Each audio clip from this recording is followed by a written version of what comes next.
All right, everybody, it's the Bald Man. This time I'm bringing you a special requested video.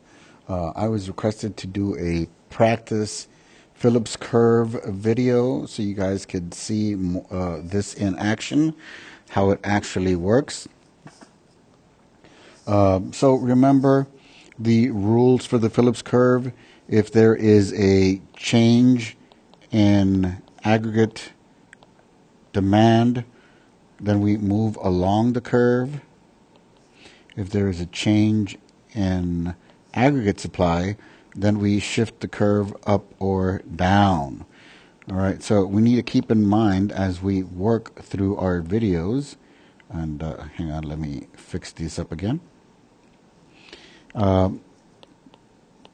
So let's take a look at this particular example, right? Let's say that we're in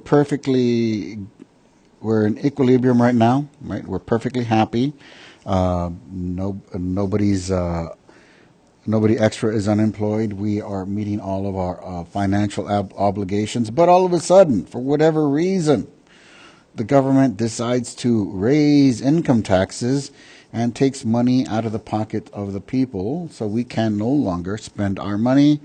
Aggregate demand will decrease. Our price level decreases. Our output decreases. And now we are here at point B.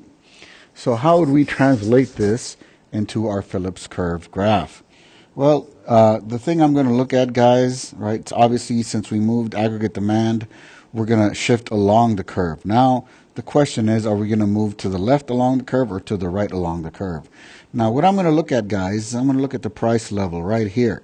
What happened to price level? Well, price level fell, so my inflation has to fall as well. So point B has to be to the right of point A.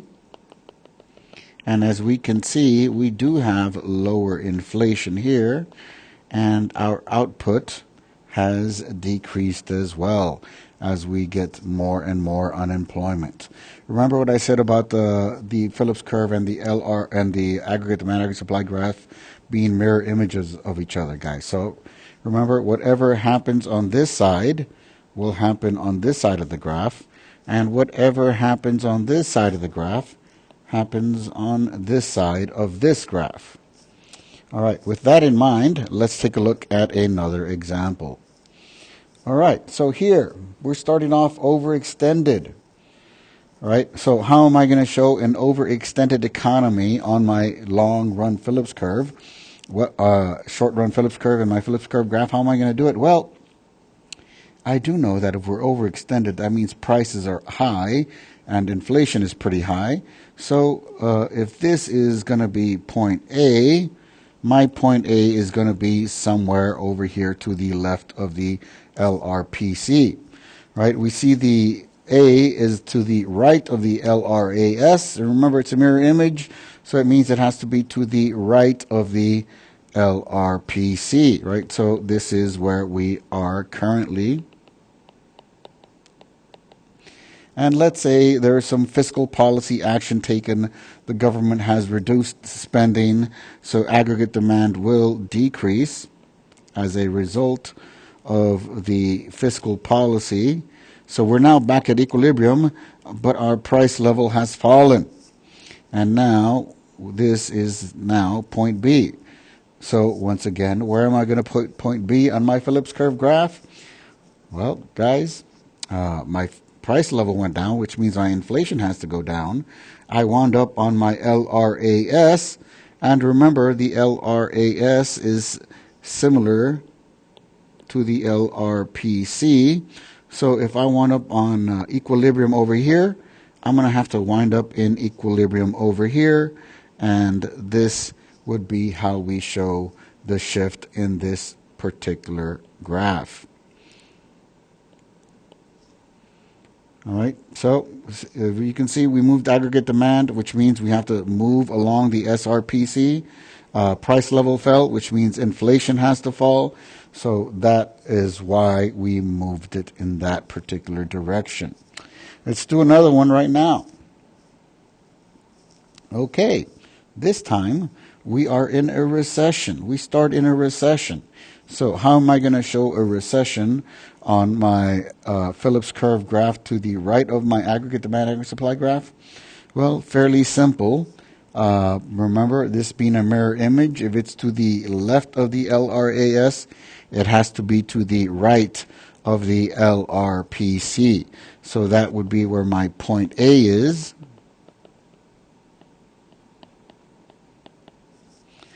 And this is where we would currently be. Now, suppose there is fiscal policy action. They both increase spending and decrease taxes. So our aggregate demand shoots its mark. We wind up overextended. What are we going to do now? Well, this is rather simple, guys, right? So the only thing that happened is we moved aggregate demand, we increased aggregate demand. So we have to show the increase in aggregate demand in our Phillips curve graph in the only way we can, and that's by not shifting the curve, but by moving along the curve, right? And as we can see, we are not in equilibrium. We are overextended. The B is to the right of the LRAS. So my B has to be to the left of the LRPC, and this would be the resulting graph from that shift right here. Right, A shifted up to B, just like A eventually became B over here after that shift in aggregate demand. All right, let's look at another one here. Okay. So here we have one that's in equilibrium.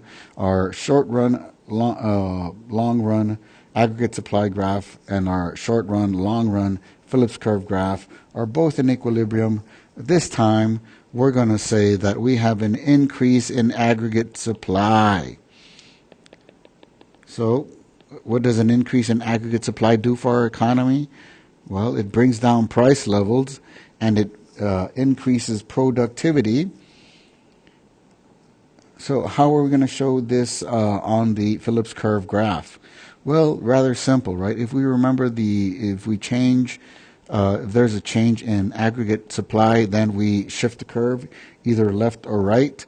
Now, I just have to determine where am I going to move this curve? Am I going to shift it to the right or to the left?